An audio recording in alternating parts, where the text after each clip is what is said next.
And we have more team coverage on the issue right now. As we mentioned, the Supreme Court temporarily blocking Title 42 from expiring tomorrow.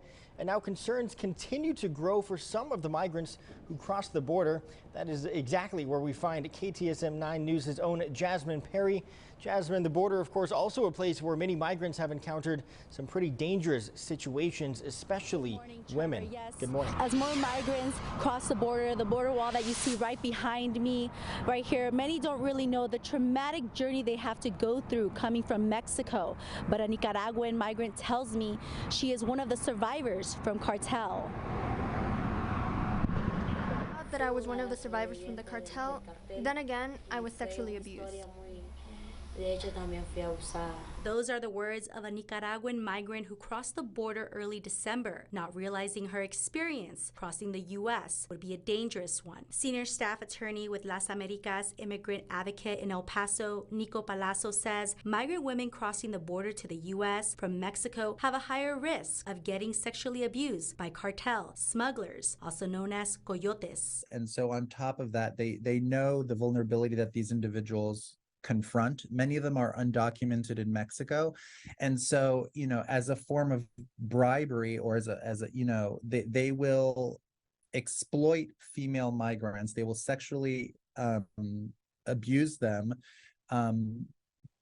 on condition that their own security, the migrants' own security and well-being is very dependent on the coyotes. As many have been victimized to certain health issues. Make the choice to have an abortion. They have a lot of diseases and infections as it relates to the sexual assault. And so these are just factors that are aggravating their general vulnerability in Mexico.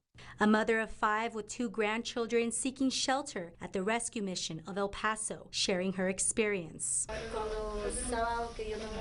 Saturday, when I jumped on the bus in Echo, they told us to give them a ticket and cell phone because they were going to take a video of us. The bus driver knew what was going to happen to us, and even the company knew what was going to happen.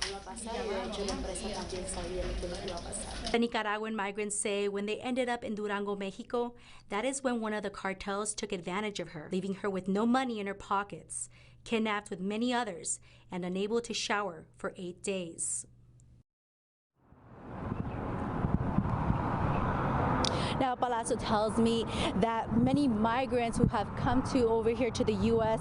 have had fear and decide to not go to many of the shelters because of the experiences they have gone through to the shelters in Mexico, or as well as being deported or afraid of law enforcement. Reporting near the U.S.-Mexico border, I'm Jasmine Perry, KTSM 9 News. Okay, Jasmine, thank you as always in the meeting.